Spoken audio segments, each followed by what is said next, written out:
लकल हम्द या अल्लाह अस्सलातु वस्सलामु अलैका या रसूल अल्लाह अम्मा बाद। सिलसिला है हमारे नाज़रीन के सवालों के जवाब देने का। एक ये सवाल है कि नमाज की हालत में मोबाइल की घंटी बजी तो फ़ोन काटने की इजाज़त है या नहीं।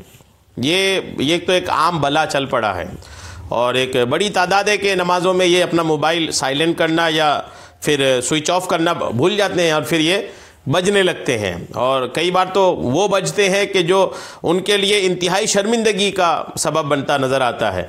गाने बजने लगते हैं, बेहया रिंगटोन बजने लगते हैं।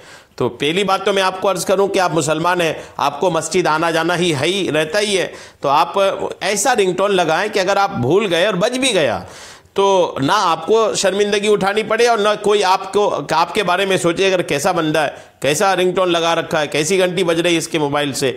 तो ये सब ख्याल रखें, नाते पाक रखें, हमदे बारी ताला रखें, मनकबत के अशार रखें, यानी कुछ ऐसी चीज़ रखें कि जिसके बजने से ये लगे कि नहीं, कुछ बुरा भी नहीं लगे, एहसास शर्मिंदगी भी ना हो। मैं इसका मतलब ये नहीं कि मैं कह रहा हूँ कि आप नाज शरीफ लगा लिए हैं तो आप मोबाइल बंद ही ना करें, स्विच ऑफ ही ना करें, साइलेंट ही ना करें, बजने दें, ये मैं नहीं कह रहा हूँ।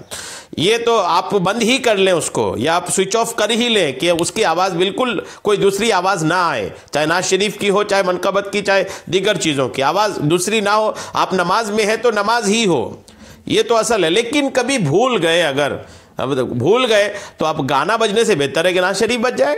तो ये मोबाइल का रिंगटोन अच्छा रखने की कोशिश करें। तो कई बार ये बजने लगते हैं, अब ये बजने की हालत नमाज की हालत में और बज ही रहा है तो क्या फ़ोन काटने की इजाज़त है? मोबाइल जेब में है, कब किस सूरत में फ़ोन काटने की इजाज़त होगी, किस सूरत में काटने की इजाज़त नहीं होगी, तवज्जो से सुने। जवाब यह है कि अमल कसीर से नमाज फासिद हो जाती है। और अमल कसीर को आप यूँ समझें कि किसी एक रुकन में किसी काम को 3 मरतबा करेंगे तो नमाज फासिद हो जाएगी।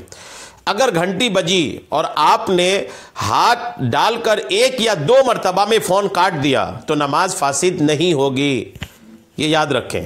घंटी बजी और एक बार में आपने हाथ डाला और बंद कर दिया तो ये तो कर लेना चाहिए, या दोबारा डालना पड़ा तो दोबारे की भी इजाज़त है, तीसरी बार की इजाज़त नहीं है।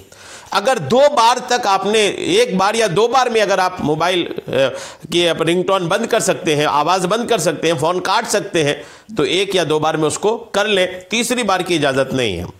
फतवा आलमगीरी में है कि अगर किसी शख्स ने एक रुकन में 3 मरतबा खुजाया तो उसकी नमाज फासिद हो जाएगी। यह फतवा आलमगीरी जिल्द 1 के सफ़ा नंबर 109 में है, यानी 3 बार अगर खुजाया तो उसकी नमाज फासिद हो जाएगी। ये फतवा आलमगीरी में है। और फतवा आलमगीरी में दूसरी जगह है कि अमल कसीर से नमाज फासिद हो जाती है और अमल कलील से फासिद नहीं होती। ये दोनों चीज़ें हैं, अमल कलील और अमल कसीर। ये भी फतवा आलमगीरी के अलबाबुस्साबे के जिल्द 1 सफ़ा नंबर 101 में है। तो अमल कसीर और अमल कलील का मामला आपने सुना। ये है कि अगर 1 बार में आप बंद कर सकते हैं, 2 बार में बंद कर सकते हैं तो बंद कर दें, इससे ज़्यादा की शरअन इजाज़त नहीं है। और कई बार लोग घबराते भी हैं कि कैसे बंद करो, लोग सोचेंगे यार बंद कर रहा है, तो अब आसानी से 1 बार में आप बंद कर सकते हैं तो आप बंद कर लें। चूँकि मोबाइल का जो रिंगटोन है ना, कई बार फ़ोन काटने की भी ज़रूरत नहीं होती। अब जैसे मोबाइल के साइड में जो बटन रहते हैं, अगर मोबाइल फ़ोन आया साइड के कोई बटन को दबा दिए तो फ़ोन तो नहीं कटता, कम से कम उसकी आवाज़ बंद हो जाती है। आवाज़ बंद हो जाना काफ़ी है, तो ये आसानी से किया जा सकता है। तो आवाज़ बंद कर दे कम से कम, ये नहीं कि बजता रहे और आप फिर लोग तशवीश के शिकार हों और बाद में फिर आपको पूरे नमाजी घूर घूर करके देखें कि ये कौन बंदा है कि मस्जिद में आकर के अपने मोबाइल को भी बंद करना भूल गया। तो ये सारी परेशानियों से बचने के लिए कोशिश करें कि वो उसकी आवाज़ बंद कर दें। 1 बार में 2 बार में भी बंद कर सकते हो तो उसको बंद कर लें। यहाँ पर ये बात भी मैं अर्ज़ कर दूँ कि अगर कोई भूल जाता है और फिर उसका मोबाइल बज पड़ता है तो दूसरे नमाजियों को उनको हिकारत की नज़र से नहीं देखनी चाहिए और सारे नमाजी उनको घूर के देखें और फिर कोई डांटने भी लग जाए, ये ना करें।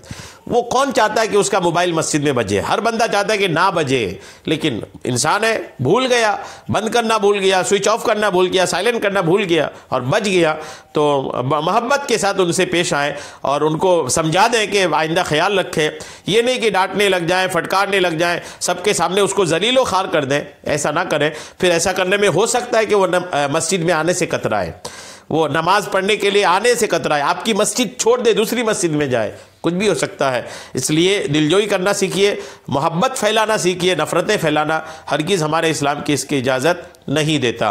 अल्लाह तबारक तआला हम सबको शरीयत के मसाइल सीखने, समझने और उस पर अमल की तौफ़ीक़ अता फ़रमाए। आमीन बेजाहि नबील अमीन सल्लल्लाहु तआला अलैहि वसल्लम।